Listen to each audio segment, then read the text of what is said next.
शहदादपुर मां ख़बर शामिल कजे थी। इरफान अली बागराणी की रिपोर्ट मुताबिक़ शहदादपुर में चोरन जो राज सीनियर सहाफ़ी धनी बख्श बागराणी के भाउ अमीर बख्श बागराणी के घर ते टियों भेरो चोर चढ़ी आया, पर घर धणी के सुजाग थियण सबब चोर भॼी विया। इलाइक़े में ख़ौफ़ ऐं गिणती वधी वई।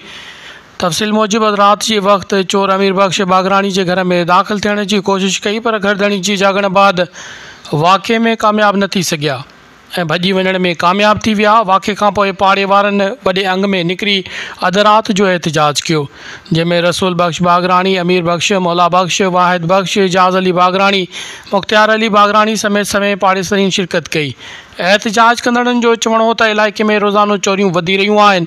पुलिस गश्त करण में मुकमल नाकाम आहे ऐं शहरी गैर महफ़ूज़ थी विया आहिनि।